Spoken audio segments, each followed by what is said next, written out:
नमस्कार। आप देख रहे हैं ranger Samta weather update and forecast. तो इस वीडियो में हम लोग बात करेंगे 16 से 17 नवंबर 2022 के मौसम की।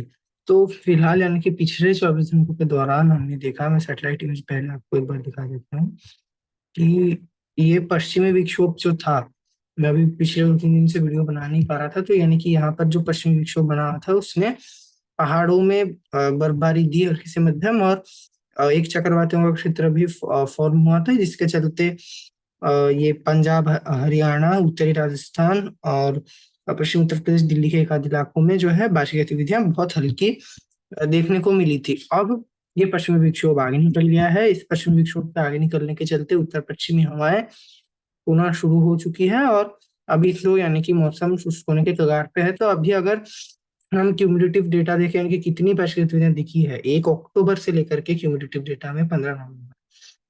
तो जैसे आपको पता होगा कि अक्टूबर के महीने में जो ये आपका मध्य भारत का और उत्तर भारत का भी कुछ जो इलाका था, यहाँ से जो मानसून विदा होने में यानी कि देरी हो गई थी, काफी यानी कि देरी हुई थी।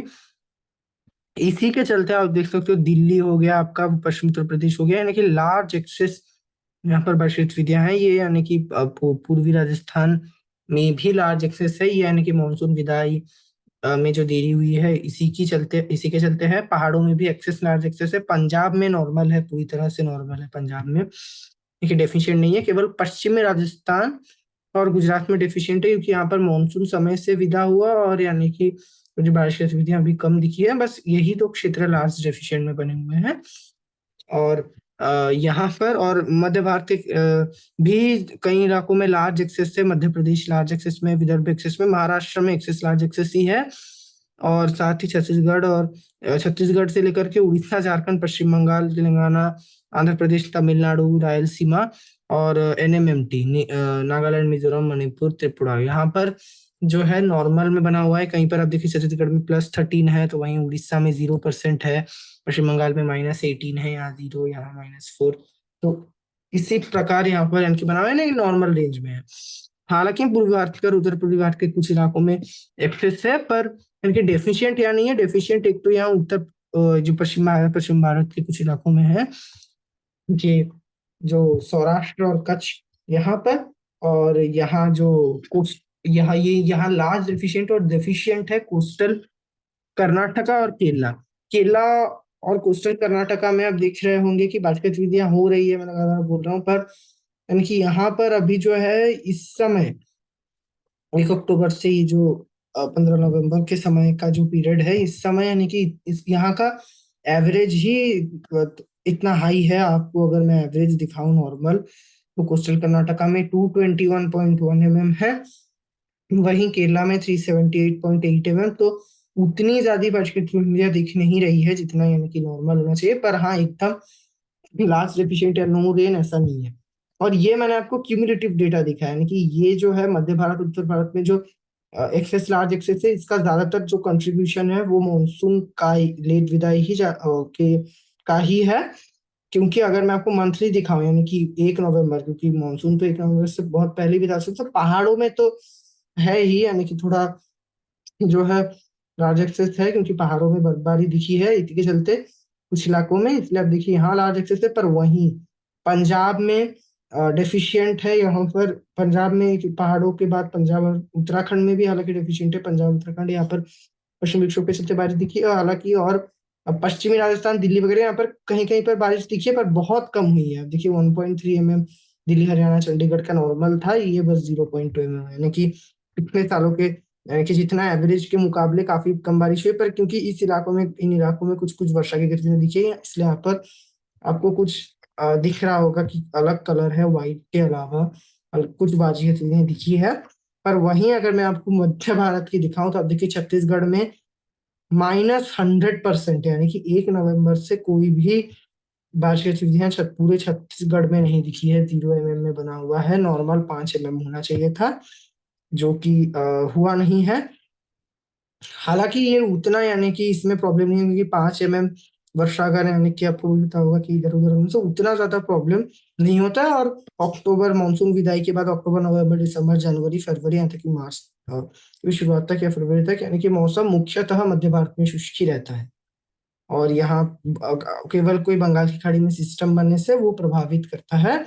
और इस समय यानी कि हार्वेस्टिंग का भी टाइम है, तो इस समय यानी कि वर्षा की तिथियां जो है कम होने से ही किसानों के लिए अच्छा है। और रबी फसलों में वर्षा उतनी ज्यादा नहीं लगती है, तो यानी कि इसलिए यहाँ का मौसम अभी ठीक ही है अगर वर्षा कम होती है। पर मैं आपको दिखा रहा हूँ कि अभी बारिश गतिविधियां यहाँ पर बिल्कुल नहीं हुई है। छत्तीसगढ़, पूर्वी मध्य प्रदेश, विदर्भ, यानी कि महाराष्ट्र के ज्यादा इलाके, केवल मुंबई वगैरह में, कोंकण गोवा में कुछ मॉइस्चर आके हल्की हल्की बारिश हुई थी। इसकी वजह से आपको कुछ दिख रहा होगा, हालांकि यहाँ भी लार्ज डेफिशिएंट है, क्योंकि मध्य भारत के ज्यादातर इलाके ही नो रेन या लार्ज डेफिशिएंट में बने हुए हैं। वहीं पश्चिम बंगाल भी नो रेन में है 1 नवंबर से, झारखंड भी नो रेन है, उड़ीसा लार्ज डेफिशिएंट है। केवल दक्षिण भारत में तमिलनाडु में एक्सेस रेन नवंबर में हुई है। केरला में नवंबर में आप देख सकते हो कि 15% सरप्लस है, नॉर्मल में है। और कर्नाटका नवंबर में भी थोड़ा सा एफिशिएंट में है। यानी कि अभी ज्यादातर इलाकों में ही जो भारत में या तो नो रेन है या डेफिशिएंट लार्ज डेफिशिएंट में बना हुआ है। केवल एक्सेस और लार्ज एक्सेस तमिलनाडु, लद्दाख और हिमाचल प्रदेश है। तो ये मैंने यानी कि रेनफॉल की काफी डिटेल में आपको बात बता दी है। और यहाँ पर अभी बादलों की स्थिति में आप देख सकते हो, केवल बादल रायलसीमा, तमिलनाडु, केरला और कर्नाटका के कुछ इलाकों में छाए हुए हैं। शेष सारे इलाके शुष्क और साफ बने हुए हैं। पहाड़ों में हल्के फुल्के जो है बादलों के पैचेस देखे जा सकते हैं। बादल पहले से काफी ज्यादा हट चुके, तिब्बत वगैरह के ऊपर यहाँ पर आप देख सकते हो कुछ बादल है, पश्चिम विक्षोभ क्योंकि यहाँ आगे निकल चुका है।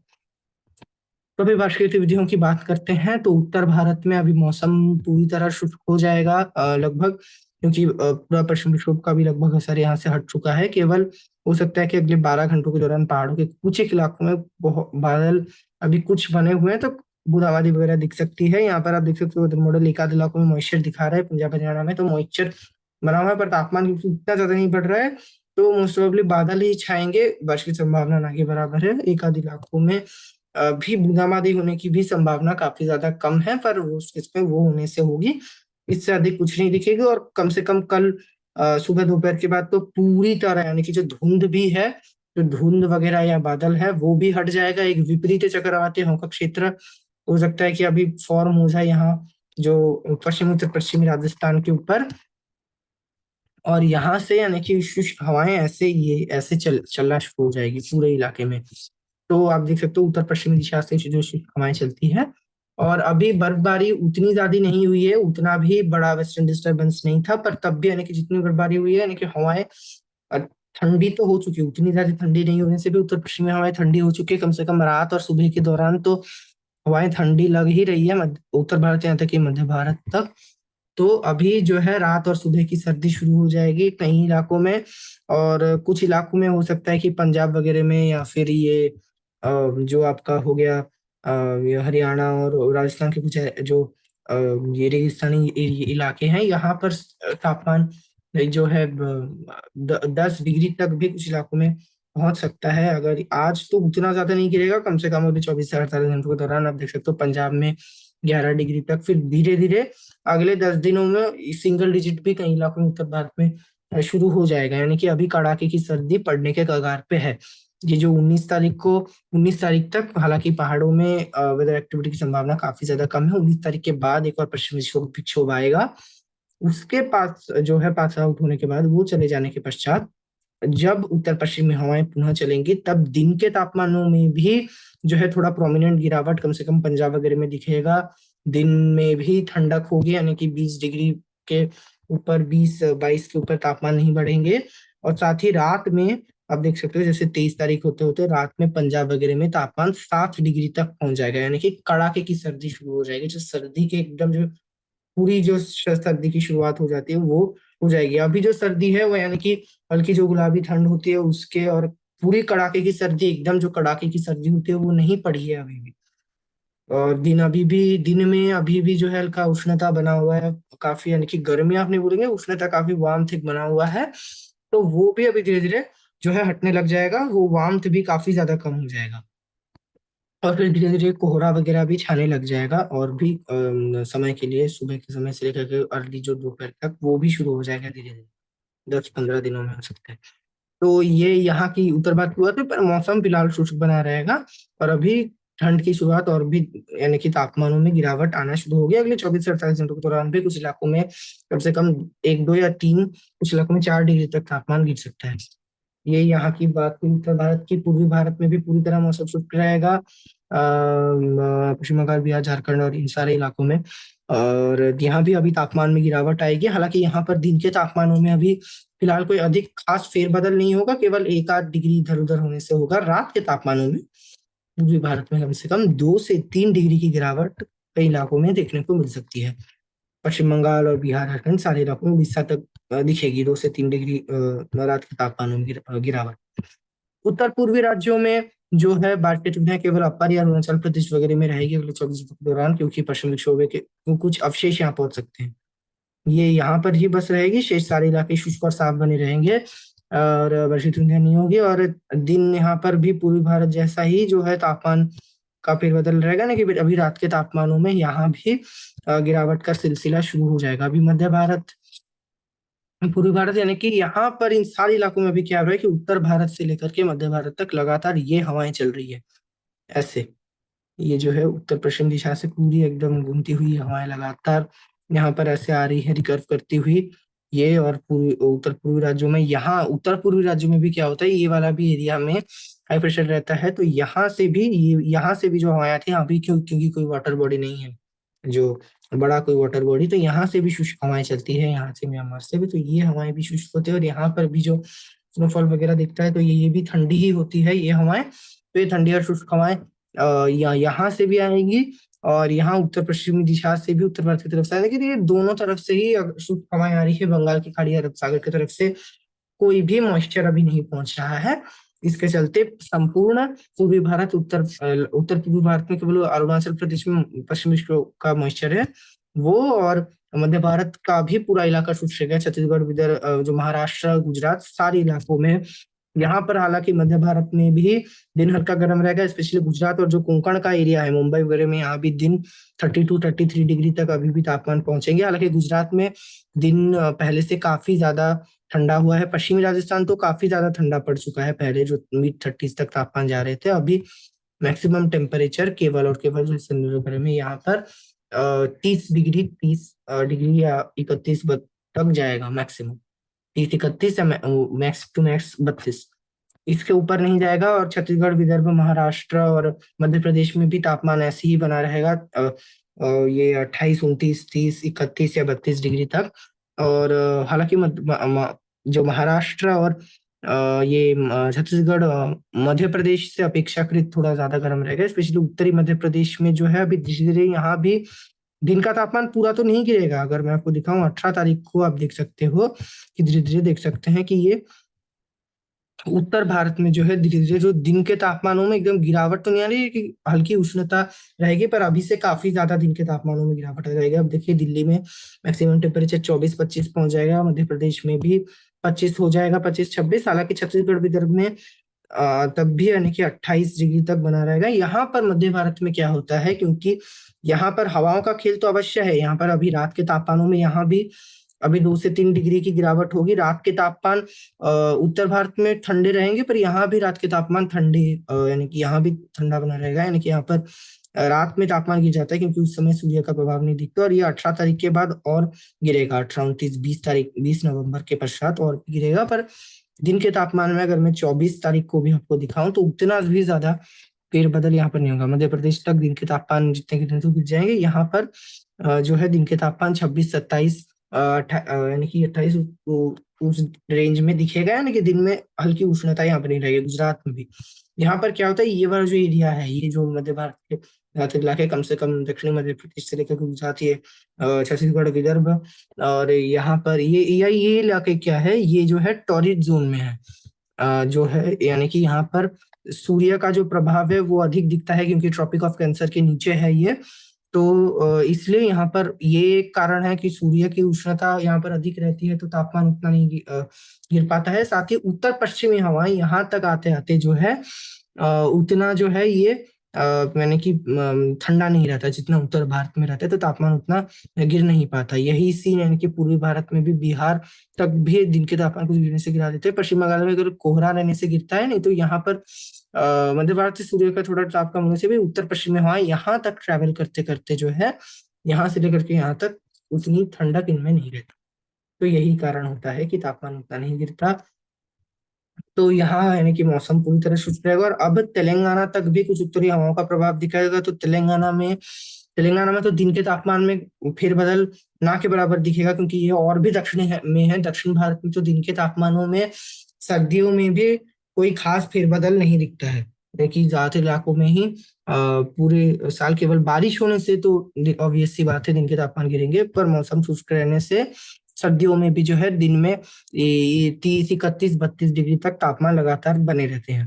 तो दिन के तापमान में तो कोई खास फेरबदल नहीं रहेगा, क्योंकि ये तो और भी दक्षिण में सूर्य का प्रभाव और भी ज्यादा दिखता है। पर रात के तापमान यहाँ भी दक्षिण भारत के कुछ इलाकों में 16, 17, 15 डिग्री तक कुछ इलाकों में टच कर सकता है।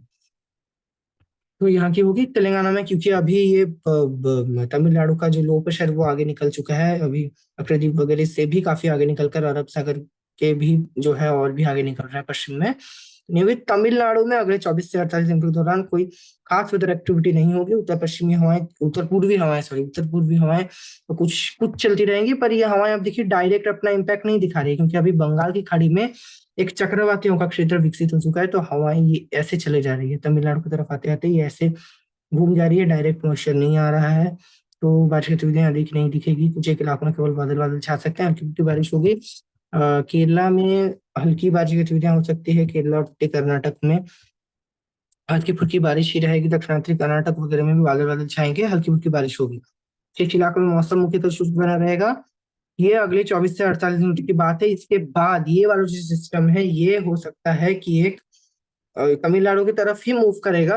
95% चांस अभी यही है, तमिलनाडु की तरफ ही मूव करेगा। और ये हो सकता है कि वेल मार्क लोकेशन है, डिप्रेशन तक बन जाए। पर तमिलनाडु के पास आते आते लग रहा है फिलहाल की स्थिति के हिसाब से कि इसको वर्टिकल विंडशीयर वगैरह यानी कि ज्यादा जो है वो मिलेगा। तो इसके चलते ये यानी कि वीक हो जाएगा थोड़ा। और ये वीक होने के चलते जो है यानी कि साइक्लोनिक स्टॉर्म का रूप नहीं ले पाएगा, या डिप्रेशन के रूप में तमिलनाडु में लैंडफॉल नहीं करेगा। तो हमारे उतनी तेज नहीं होगी, बाकी गतिविधियां भी उतनी नहीं दिखेगी। पर जहां पर लैंडफॉल करेगा वहां कुछ इलाकों में भारी बारिश हो गई। ये 20, 31, 32 तारीख के बाद, इसलिए एक बार फिर दक्षिण प्रायद्वीपीय भारत में दक्षिण तेलंगाना तक वर्ष की गतिविधियां बढ़ेंगी। और एक बार फिर पूर्वी हवाएं यहाँ तक पहुंच सकती है। जो पिछले सिस्टम में जैसे हुई थी तेलंगाना तक, वैसा ही कुछ असर तेलंगाना तक दिख सकता है। पर इस बार लग रहा है कि तेलंगाना में फिलहाल की स्थिति के हिसाब से असर कम दिखेगा, क्योंकि उत्तरी हवाएं अगर तेलंगाना तक पहुंच जाती थी, शुष्क हवाएं हैं ये, बंगाल की खाड़ी के आने वालों हवाओं को जो है ये अवरुद्ध पैदा करता है। यानी कि ये डिपेंड करता है कि कौन ज्यादा यानी कि ताकतवर है। अगर बंगाल की खाड़ी की तरफ से आने वाली ये जो नमी वाली हवाएं हैं ये अधिक ताकतवर सिद्ध होती है, ये अगर घुस जाती है, तो जो उत्तरी दिशा से जो हवाएं यहाँ छत्तीसगढ़ और महाराष्ट्र की तरफ से, जो उड़ीसा की तरफ से जो आ रही होती है, इनमें इनको जो है ये अवरुद्ध कर देती है, ये नहीं पहुंच पाती है यहाँ पर। पर अगर ये हवाएं, जो उत्तरी हवाएं अगर यहाँ पर ज्यादा सशक्त रहती, तो बंगाल की खाड़ी की तरफ से आने वाली जो नमी वाली जो पूर्वी दक्षिण पूर्वी हवाएं हैं, इनको ये यहाँ नहीं आने देती है। तो अभी देखिए देखने वाली बात है, पर लग रहा है दक्षिणी तेलंगाना तक बंगाल की खाड़ी वाली हवाएं पहुंच जाएंगी। पर उत्तरी तेलंगाना जो रामागुंडम हैदराबाद के ऊपर ये जो है उत्तरी हवाओं का ही अधिक फ्लो रहेगा। तो यहाँ पर वर्षा ऋतुएं उस समय नहीं होगी, ये मौसम शुष्क रहेगा। तो इसके बारे में आपको आगे अपडेट्स देखते रहूंगा। तो फिलहाल के स्थिति के हिसाब से जो केवल इस वाली एरिया में ही दक्षिण भारत में बारिश रहेगी, इसके ऊपर दक्षिण भारत में भी मौसम शुष्क रहेगा। और देखिए भारत के ज्यादातर इलाकों में अभी मौसम शुष्क बने रहेगा। पर क्योंकि चक्रवाती हवा क्षेत्र बन चुका है, तो अंडमान निकोबार द्वीप समूह में अगले 24 घंटों के दौरान मध्यम, हल्की से मध्यम, कुछ स्थानों पे भारी बारिश भी हो सकती है। और यहाँ पर बारिश की गतिविधियां 20 तारीख के बाद कम हो जाएगी, जब सिस्टम तमिलनाडु की तरफ बढ़ जाएगा। लक्षद्वीप में बारिश की गतिविधियों में और कमी आ जाएगी, और काफी हल्की फुल्की बारिश होने से रहेगी। और ये 19 तारीख के बाद बारिश यहाँ खत्म हो जाएगी। फिर जब सिस्टम लैंडफॉल करेगा, केरला को क्रॉस करेगा, फिर लक्षद्वीप में पहुंचेगा, तब बारिश की गतिविधियां बढ़ेंगी। उसके बाद एक बार फिर यह देखिए 24 तारीख के बाद जो है और एक सिस्टम बनता हुआ नजर आ रहा है। ये लग रहा है कि म्यांमार के तरफ मूव करेगा, पर अभी हो सकता है तमिलनाडु की तरफ भी मूव कर जाए, कुछ किसी और एरिया में भारत के मूव कर जाए, तो इसके बारे में यानी कि ये जैसा उसका भी मूवमेंट रहेगा और ये प्रेजेंट जो सिस्टम है इसका भी जो मूवमेंट रहेगा, मैं आपको उसके बारे में अवगत कराता रहूंगा। अभी के लिए इतना ही, आगे के अपडेट्स के लिए देखते रहिए चैनल को। धन्यवाद।